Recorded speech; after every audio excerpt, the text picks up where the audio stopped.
Thank you, Mr. Chairman. Judge Craftsher, I'm going to read you a quote, and you tell me whether or not you know who said this, okay?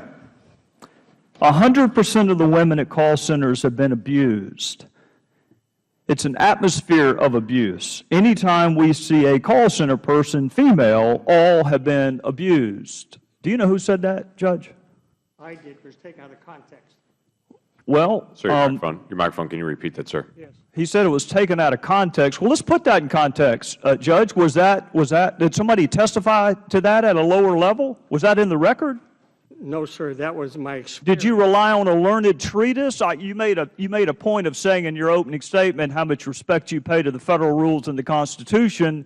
Was that a learned treatise you relied upon, Judge? No, that was my experience over 20 So you years. made yourself a witness even though the federal rules are very clear that judges are not witnesses. Is that what your testimony is, Judge? That was my opinion, not any others. 100% of female employees at call centers have been abused. I didn't say that. 100% of the people that appeared before me have been abused. And you relied on no learned treatise, no testimony at a lower level, just your innate sense of medicine? No, that's been my experience having hearings. Well, let me ask you about another one of your experiences, Judge. I want to read you another quote and ask you whether or not you recognize who said this, okay? Mm-hmm. How did your family discipline you? Did they hit you on the butt? I'm starting to do some analysis. It's starting to be when women are hit at an early age, they start developing problems in their 20s, late teens and 20s. My ex-wife told me about this. There's something in a girl that's a sexual thing. It arouses certain things. Did you say that, Judge? Yes, I did. Did you rely upon a learned treatise in reaching that determination? No, I relied on... Did you rely on something at a lower level, a hearing, a witness testified to that? No, I relied on my experience hearing case over 20 years. Judge, I hasten to add, because you made a point of saying in your opening statement that your first responsibility is to the Constitution and the federal rules of evidence. Are you aware that judges can't be witnesses? Are you familiar with that, Judge? I don't consider myself a witness. You just testified to your own personal experience. If that's not a witness, what is it? That's a personal opinion. Judges can't express personal opinions either. That's why we have something called experts. So that's Did an expert testify to that, Judge? That's called a First Amendment right. You're considered, so you have a First Amendment right to say whatever the hell you want in a hearing. Is that what you're saying? No, sir. And you can rely upon that when you're spending taxpayer money? No, sir. But that's an isolated case.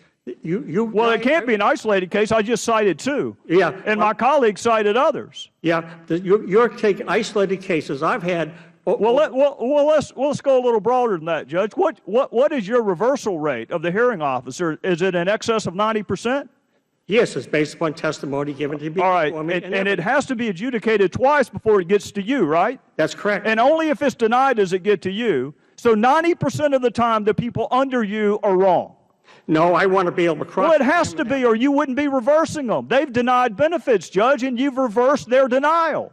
That means that you're hiring some really dumb people to be hearing officers because they're wrong 90% of the time. No, sir. I want to be able to cross-examine the people from Social Security. I'm glad you mentioned cross-examination. Right. I can't tell you how glad I am. Yeah. Because in every other court proceeding, there is someone cross-examining the witnesses, but it's not a judge. It's an attorney, and that's true in misdemeanor crimes, that's true in felony crimes, that's true in civil cases.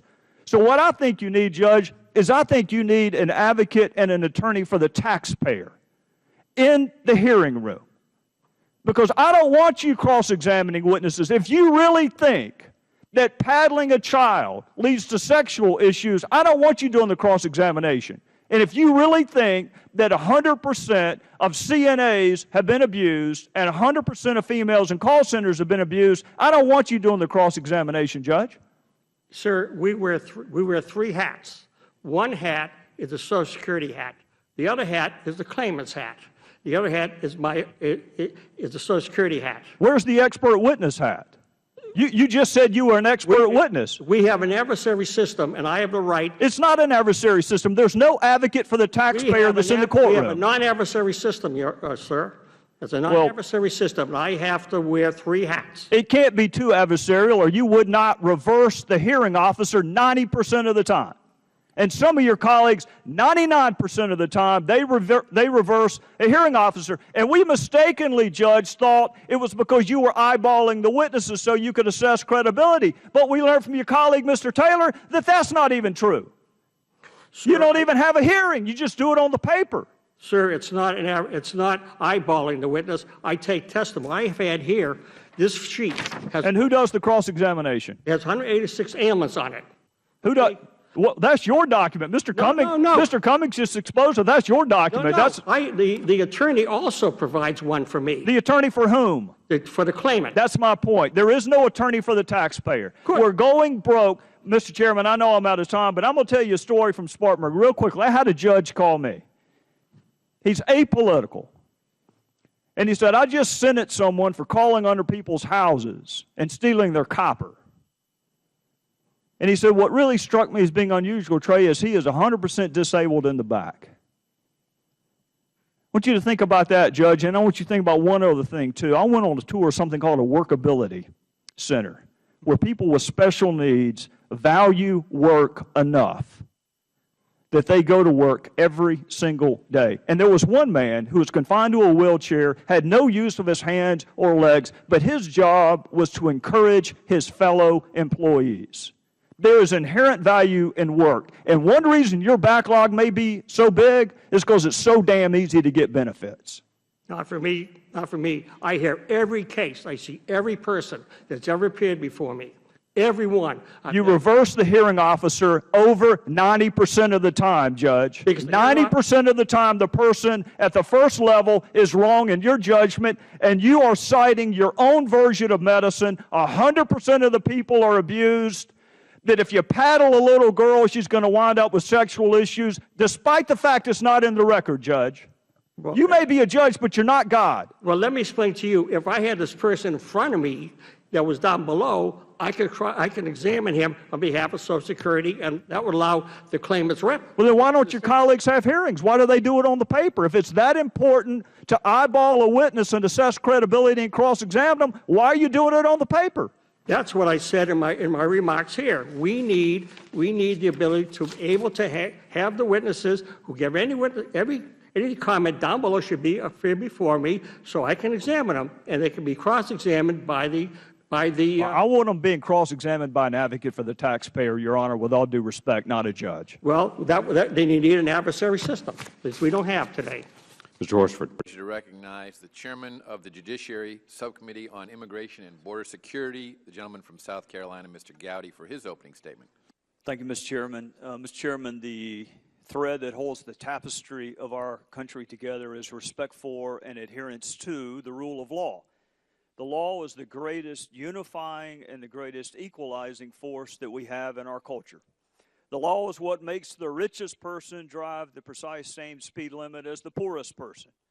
The law is what makes the richest person in this country pay his or her taxes on precisely the same day as the poorest person in this country. The law, Mr. Chairman, is symbolized by a blindfolded woman holding a set of scales and a sword. The law is both a shield and a sword, and it is the foundation upon which this republic stands. We think so highly of the law, Mr. Chairman, that in the oath of citizenship administered to those who pledge allegiance to this country, to their new country, it makes 6 different references to the law. So attempts to undermine the law via executive fiat, regardless of motivation, are detrimental to the foundation of a democracy. President Obama, after the November midterm elections, I hasten to add, announced one of the largest extra-constitutional acts ever by a chief executive. He declared unilaterally almost 5 million undocumented aliens would receive deferred action under some newfangled definition of prosecutorial discretion. Moreover, in addition to using prosecutorial discretion as a license to rewrite the law, he also conferred benefits on those same people. You may like the policy. You may wish the policy were the law.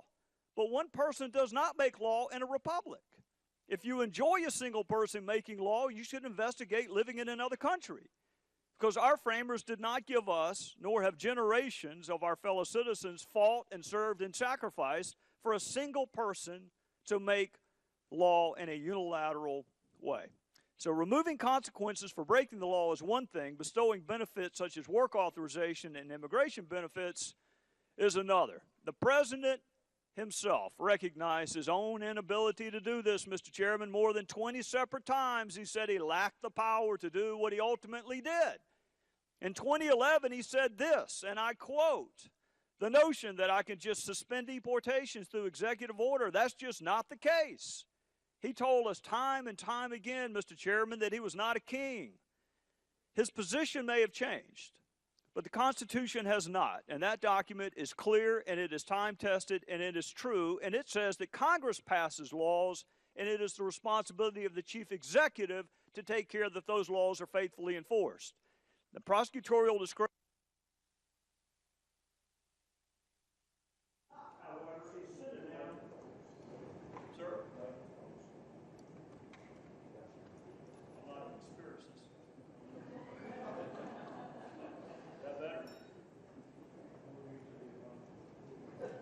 Is that better, Mr. Court Reporter? Let me see where I was. Oh, his position may have changed, but the Constitution has not. Prosecutorial discretion is real and constitutionally valid, Mr. Chairman, but it is not a synonym for anarchy. As U.S. District Court Judge Andrew Hanen wrote in his recent opinion, DHS does have discretion in the manner in which it chooses to fulfill the express will of Congress. It cannot, however, enact a program whereby it not only ignores the dictates of Congress, but actively moves to thwart them. The Constitution gives the president a lot of power, Mr. Chairman. He's the commander-in-chief. He nominates Supreme Court justices. He can veto legislation for any reason or no reason. He can fail to defend the constitutionality of a law. He has the power of pardon. He has a lot of power, Mr. Chairman. But what he cannot do is make law by himself. That is the responsibility of the Congress. And if this president's unilateral extra-constitutional acts are not stopped, future presidents, you may rest assured, will expand that power of the executive branch, thereby threatening the constitutional equilibrium. And the argument that previous administrations have acted outside constitutional boundaries holds no merit with me. The fact that other people made mistakes is not a license for this executive to do the same thing. Mr. President, in conclusion, we live in a country where process matters. The end does not justify the means, no matter how good the intentions. When a police officer fails to check the right box on an application for a search warrant, the fruits of that search warrant are suppressed.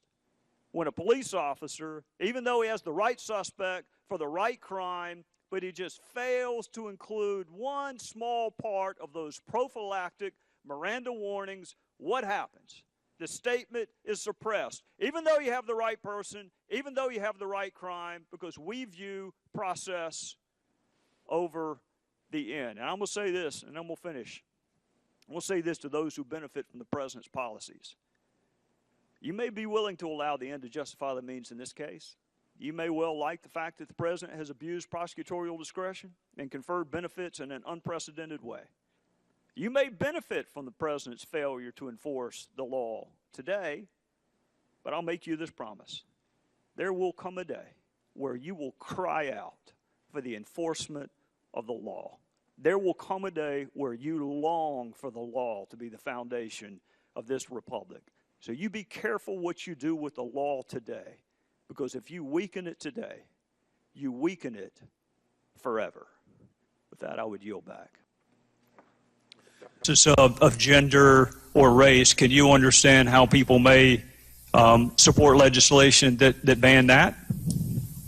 As I've tried to say, I appreciate that people have a lot of different views on the issue of abortion, and there's any number of different pieces of legislation you could describe. And I think fundamentally at Planned Parenthood, we take the position that we trust women to make their decisions about their pregnancies.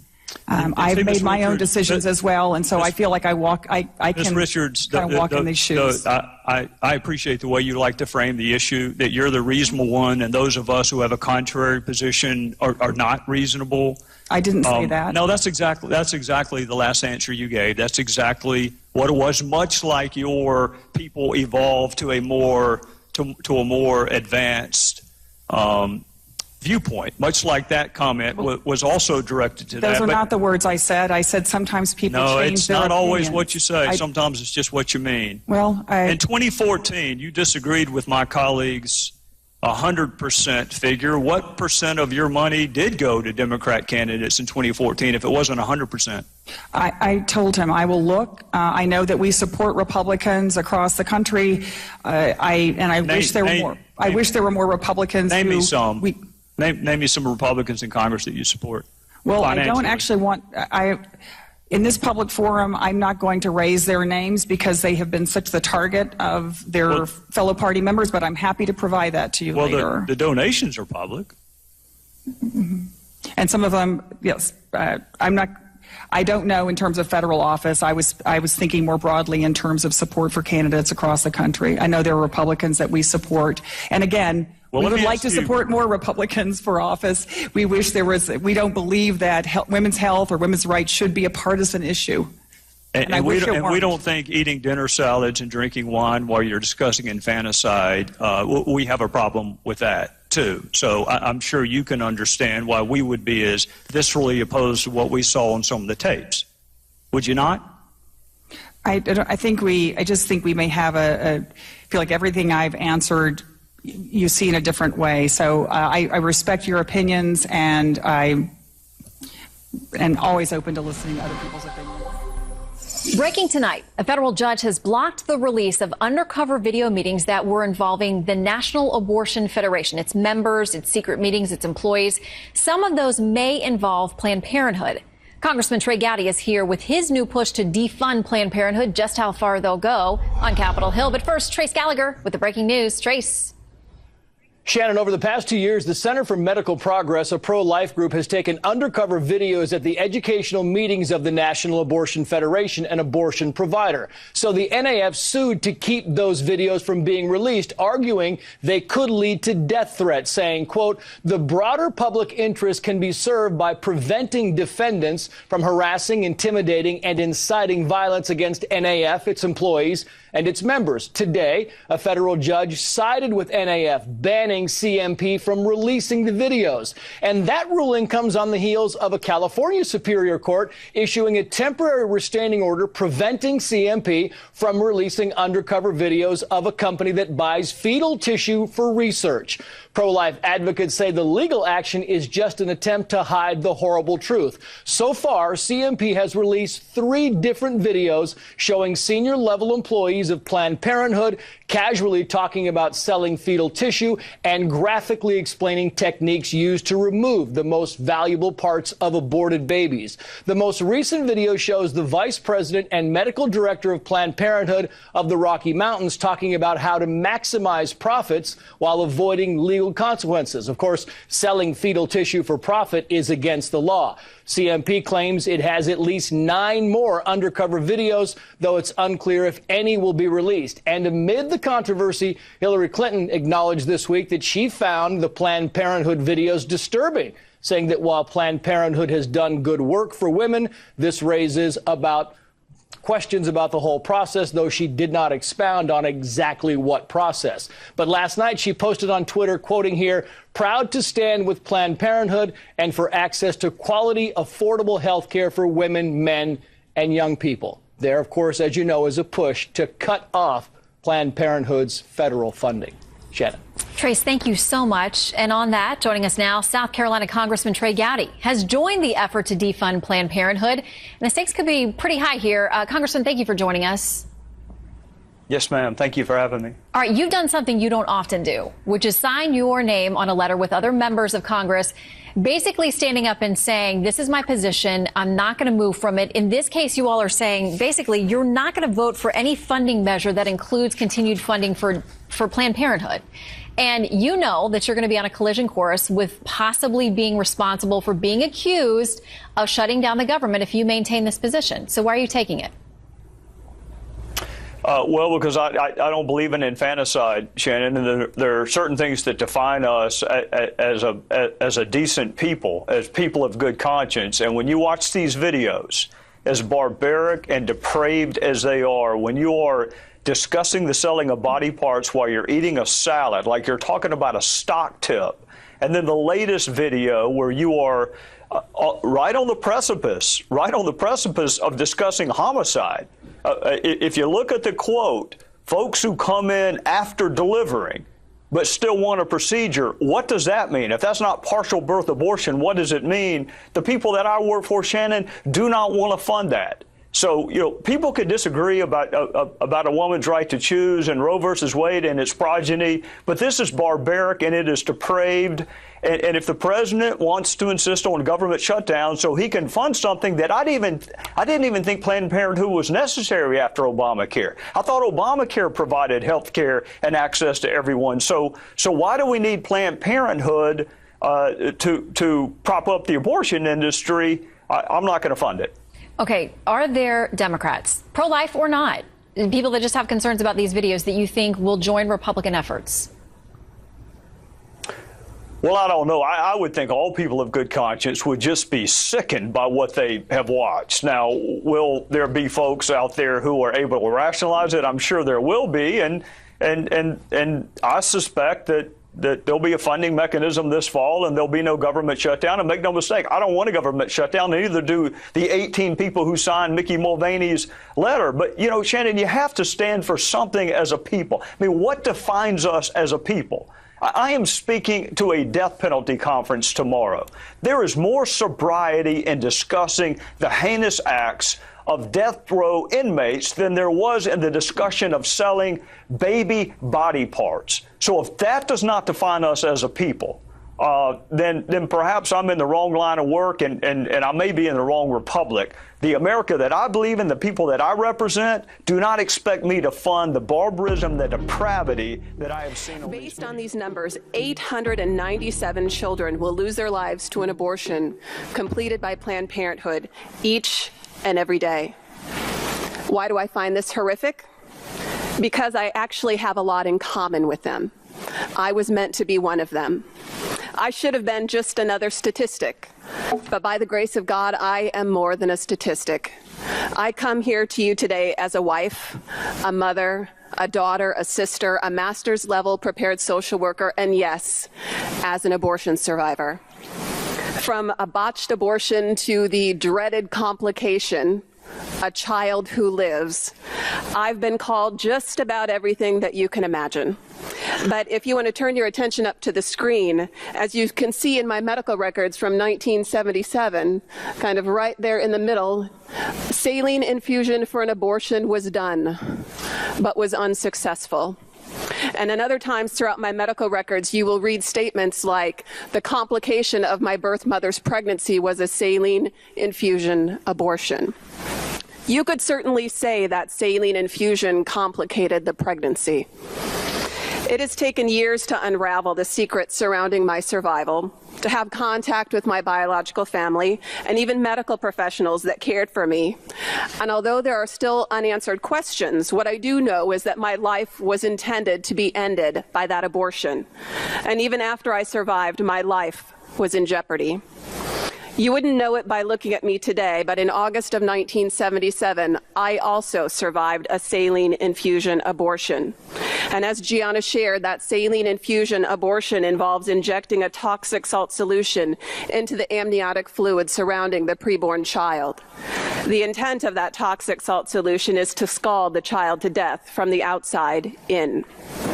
For days, I soaked in that toxic salt solution, and on the 5th day of the procedure, my biological mother, who was a 19-year-old college student, delivered me after her labor was induced. I should have been delivered dead that day as a successful abortion. In 2013, I learned through contact with my biological mother's family that not only was this abortion forced upon her against her will at the age of 19, but also that it was my grandmother, my maternal grandmother, a nurse, who delivered me in this final step of the abortion procedure at St. Luke's Hospital in Sioux City, Iowa. Unfortunately, I also learned that when my grandmother realized that the abortion had not succeeded in ending my life, she demanded that I be left to die. I may never know how exactly 2 nurses who were on staff that day found out about me, but what I do know is that their willingness to fight for medical care to be provided to me ultimately sustained my life. And I know where children like me were left to die at St. Luke's Hospital. I met a nurse there who delivered a child much like me in 1976. She delivered a little boy after a failed saline infusion abortion. But she followed her superior's orders, and she placed him there in a utility closet in a bucket of formaldehyde to be picked up later as medical waste after he was left there to die alone.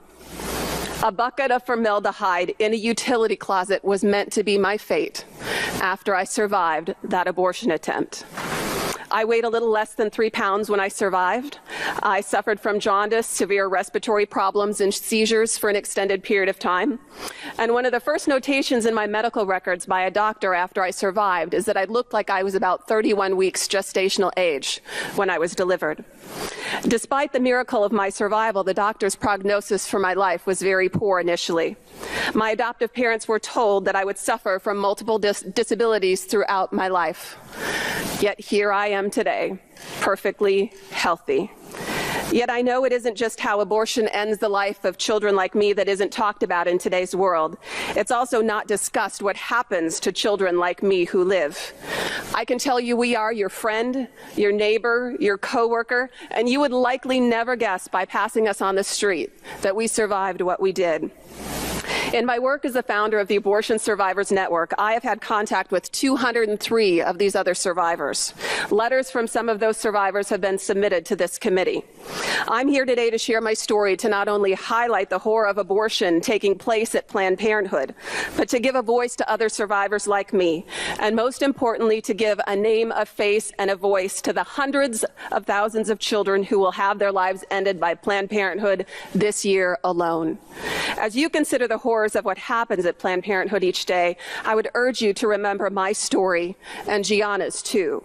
We may not have survived abortions at Planned Parenthood, but the expectation for our lives to be ended by abortion are the very same as those who do lose their lives there. And I have long believed that if my birth mother's abortion would have taken place at a Planned Parenthood, I would not be here today. Completing over 300,000 abortions a year provides them with the experience to make sure that failures like me don't exist. As a fellow American and as a fellow human being, I deserve the same right to life, the same equal protection under the law as each and every one of you. Yet we live in a time where not only do such protections not exist, but my own tax dollars and yours go to fund an organization that has perfected the very thing that was meant to end my life. Important whether or not we really had to go October the 1st, given the fact that we weren't ready to go on October the 1st? Would you find that relevant, whether or not we actually had to launch a substandard product? Sir, I respectfully am just a technology guy trying to... Don't short yourself. You're the smartest one in the room. Well, that's not true, sir. Trust me, I've been in this room for a while. It is true. There is no law that requires that. So what Secretary Sebelius said was patently false. There is no law that required a go time on October the 1st, but I want to move to another component of her quote. Some of us don't consider testing to be a luxury, but let's assume arguendo that she's right, that additional testing would have been a luxury that would have been nice to have. How much more testing would you have done prior to launching? So I'm not deeply familiar with the development testing regimen that happened prior to October 1, so I can't really opine about that. Well, let me ask you this. Because you are the smartest one in the room. I'm not, sir. And very good at what you do, where in the heck were you for the first 184 weeks? If you're being asked to fix this after October the 1st, in a couple of weeks, where were you for the first 184 after the so-called Affordable Care Act passed? Where did they have you hidden? So, sir, in my role at the White House as U.S. CTO in the Office of Science and Technology Policy, I'm a technology and innovation policy advisor, so I have a broad portfolio of responsibilities. But you're obviously good enough that they brought you in to fix what was broken. It's been called a train wreck. That's not fair to train wrecks. It's been called other things. They brought you in to fix it. Why didn't they bring you in to start it? Why didn't they bring you in to build it? Why are you doing a reclamation project? Why didn't you build it? I'm part of an all-hands-on-deck effort that's been mobilized across the administration to actually help under Jeff Zion's leadership. In the lead up to October 1, that wasn't part of my role. When will it be operational to your satisfaction? Well, we have a goal that the team is pursuing with tremendous intensity. How many more weeks? Because I'm going to get asked when I go home. I know you can appreciate that. I'm going to get asked. When will it be operational? When will it be as good as it can get? Because you'll concede the first 184 weeks did not go swimmingly. Is it going to be another 184 weeks? Sir, I think the honest answer is that there's a team of incredibly dedicated public servants. I get all that. I'm looking for a number. I'm looking for a number. We can interpret the poem later. I'm looking for a number. That's working hard to have the site functioning by the end of this month smoothly for the vast majority of Americans. That's the goal. The gentleman's time is expired. I might stipulate for the record that Mr. Park was at HHS at the time of passage and for that roughly first 2 years. So his expertise does come out of the origins of Obamacare. Well, my question, Mr. Chairman, was simply if he's good enough to be brought in to fix it after the locomotive has crashed off the mountainside, where in the hell was he for the first 184 weeks when it was being broken? Well, why wait until it's crashed? If he's a savant, and I'm convinced he is, where's he been? I know the Obama girl is missing, but he wasn't. I think they found her, actually, the lady from the website. I think they found her. But where's he been?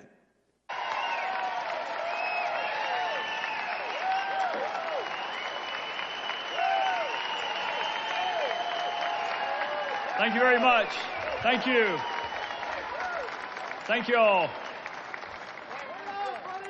I got to be honest, I was nervous. A lawyer wearing makeup is nervous at an NRA convention. So I very much appreciate your gracious welcome. I want to put on my old hat for just a second. As a prosecutor, there are 10 things our forefathers thought enough about and thought were important enough to remind us of even shortly after our foundational document was ratified. And second on that list of things that they thought were important was the right of Americans to keep and bear arms. And they thought it was important then, and it's important now for at least 3 different reasons. Number one, the right to defend oneself or defend one's family or defend others who frankly are in need of self-defense is not a right that government gave you. It is a natural right, and no government can take it from you. Number two, there was and there is a need for the citizenry to be trained to handle weaponry. Number 3, our government is based on consent. The people consented to be governed in exchange for certain representations that were made to us. It is sort of akin to a social contract. And consent, both in theory and in actuality, can be withdrawn. Like with so many other conservative concepts, that 3-part tripartite analysis of the Second Amendment came from a guy named Scalia in the landmark Second Amendment case, D.C. versus Heller. And I don't know what your politics are, and frankly, your politics are none of my business. I can just tell you from my side, I'm a Republican. From my side, we have lost 5 out of the last 6 popular votes for president. 5 out of the last 6 times, our fellow citizens went into the ballot booth and pulled the curtain. They pushed the button more times than for my side than for the other side. So when you've lost 5 out of the last 6 anything, I think it is important to figure out how to persuade people that there are legal, constitutional, and practical underpinnings to our belief in the Second Amendment. But it is also important that we empower ourselves to confront the arguments made by those on the other side. So let's just start at the top. I do not need this president or any other law professor lecturing me on those who have been victimized by crime and violence. I saw it. I lived it. I experienced it. So when this president and others were working on their innocence projects, I was working on some guilty projects. And in every one of those cases, I had family members with me, along with law enforcement, who had been victimized by gun violence. So I don't need this president talking to me about having compassion for those who have been victimized. With freedom comes a corresponding responsibility. This is important because that responsibility is owed by you personally. I have a responsibility to exercise my freedom judiciously and appropriately with you. But collectively, what do we call that responsibility? This responsibility that we exercise our freedoms appropriately, what do we call that? We call it the law. Think about it. That's what the law is. We have codified that responsibility that we feel towards one another. So here, I want to ask you, how is this administration doing in the enforcement of current laws? You already know this. It's against the law currently for convicted felons to possess firearms or ammunition. So rather than register them to vote, why doesn't this administration actually prosecute those cases? Lying in the application for the purchase of a firearm, already against the law. How are they doing on the prosecution of that? Those that have been court-martialed, already against the law to possess a firearm. Those who have been adjudicated mentally ill so they do not know the difference between right and wrong. How are they doing in the prosecution of that category? Those addicted to controlled substances, already against the law for you to possess firearms or ammunition. How is this administration doing? They are clamoring for new laws, and they talk about gun control. And let me tell you, friends, this is to empower you to make the argument. There is gun control. There are controls over who can have guns, where you can have them, and what kind of guns you can have. And this administration is anemic in enforcing the current law. So they want to win. They want to win the debate on the Second Amendment. I want to win the war on crime. So I want to say this. I want you, and obviously you are, or you wouldn't be at this convention. I want you to continue to educate yourself and those around you on the legal, constitutional, and practical underpinnings of the Second Amendment. But I want us to collectively just agree that we will be damned if we are going to take lectures on compassion and the human toll of crime from an administration that advocates for sanctuary cities to protect convicted felons from deportation, and then those felons wind up killing daughters who are walking with their fathers on piers in San Francisco. You want more gun laws? Mr. President, I want you to enforce the ones that you already have, because I'm not interested in a sanctuary for Mr. Lopez. I'm interested in a sanctuary for the Kate Steinleys of the world. Thank you, and God bless you. God bless America.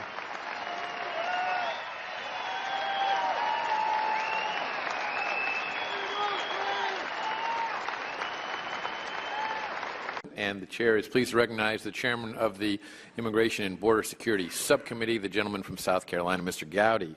Thank you, Mr. Chairman. Mr. Mayor, I want to make sure I understand you correctly and fully. Can you support a path to legal status that does not end in citizenship? No, I support a pathway to citizenship. I believe that's a so there's no form of legal status that you would support short of full-fledged citizenship. I just don't believe that's in the nation's best interest. So the answer is no. I believe that a pathway to full citizenship is what the Congress ought to enact. Okay. So sure. And I think you earlier referenced that as a compromise, and I'm curious, a compromise between what? Because I don't hear anyone advocating for full-fledged citizenship without background checks or full-fledged citizenship without back taxes. or full-fledged citizenship without fines. So it's a compromise between what? Well, I think you would agree with me, Mr. Chairman, that this point that you're at right now, that you're talking about, these, the fact that they would have to pay a fine, that they would go back to the end of the line, that they would have to learn English, that has been worked up as a compromise between senators from different parties and perhaps House members. But my question to you is, that represents a compromise between what? Because I don't know anyone who's advocating against that. So you represent that as being a compromise. A compromise strikes me as a balance between two competing principles. I don't hear anyone advocating for full-fledged citizenship with no conditions precedent at all. So how is that a compromise? Well, it's a compromise in my mind because senators from different parties, as Americans want folks to do from different parties, came together and put together a framework. I'm sure they had their divergent views, so if we went to the beginning of the process, then I'm sure there was more divergence in their views. What was put on the table, including the planks that you just stated, represents a compromise position. What about those who are currently here who do not desire citizenship? Would it be forced upon them, or could they opt out? Well, I believe that throughout our history, it has been left up to the individual. So you don't have. I don't think anybody's talking about forcing folks to become. So you do not, because the polls I've seen, there's a large percentage that just want to work legally. They don't desire to be full-fledged citizens. So you would not force that upon them. What I hear are an enormous number of people who want to be full American citizens. They're patriotic people. They want to serve in the military. They want to be productive for the country. They want to be full-fledged citizens. And I believe that that's in the best interest of the nation. I don't believe that we should. I guess the alternative would be, should we bar folks from becoming citizens? And there is not a legal status short of citizenship that you could accept under any compromise. Because the compromise you made reference to is a Senate compromise. There's no compromise short of full-fledged citizenship that you could endorse. Well, of course, at the end of the day, this is in your hands as But I'm asking you. No, and I believe that the compromise that's been worked out by the senators and that may be worked on by the House members, that represents a great compromise and that Americans can support that.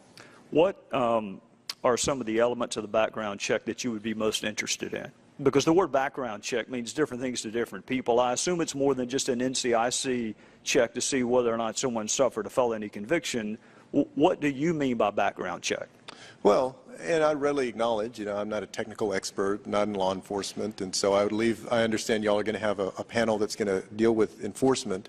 But you are an attorney. You are an attorney, very well trained attorney. So not a very good law school, though.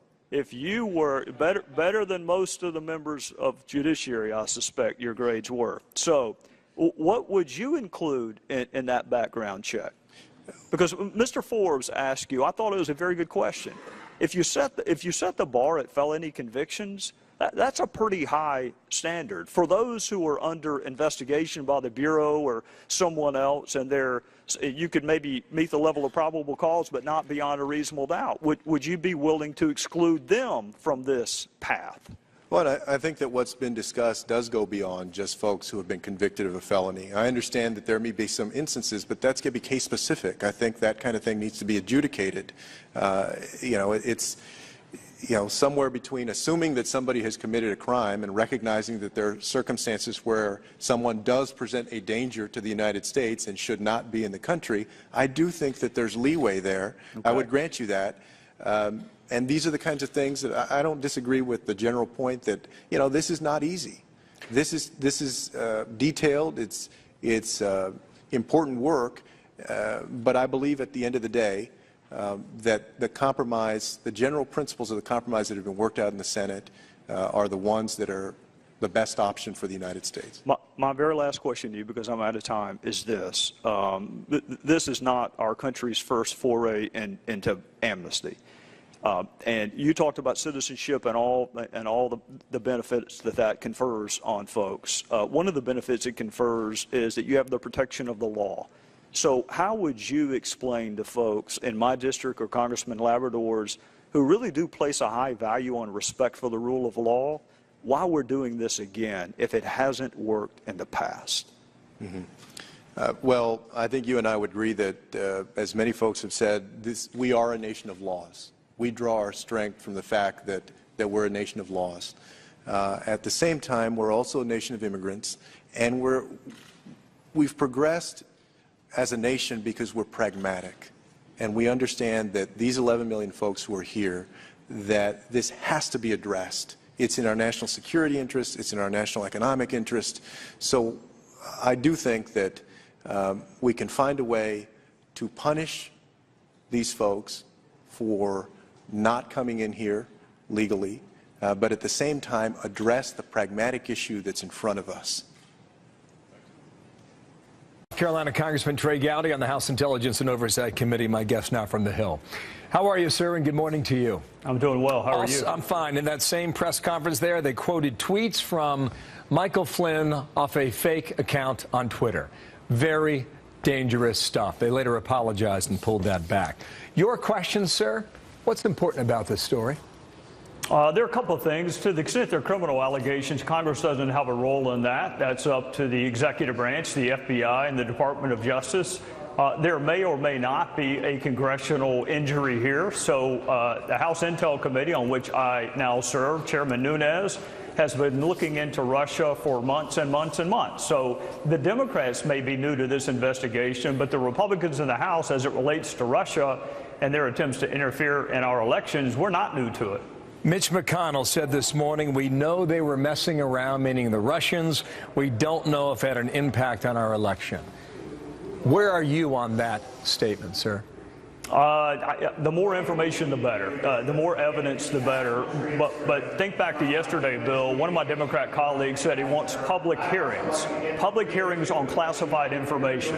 Whenever someone says they want public hearings about a classified matter, you just know they're not serious. So Congress is capable of investigating. In fact, we did it in the committee I was on. 99 out of our 100 interviews were done in private. The Democrats want this to be a public story.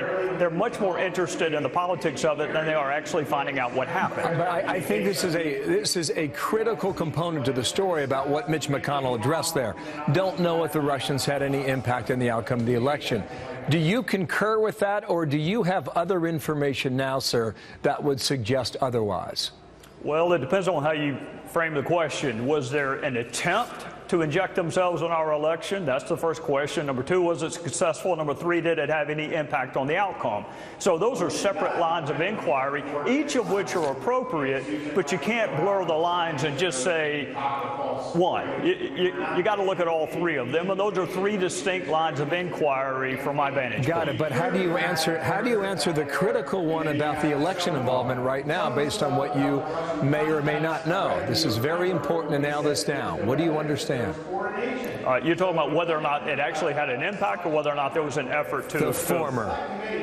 Whether or not it had an impact, I don't think anyone knows that. I've seen no evidence of it, and what I have seen in a SCIF, which are classified materials, do not support the allegation that they successfully impacted the outcome of the election. So that would match with what the New York Times is reporting that we talked about in our last segment here. More questions now. Who's behind these leaks?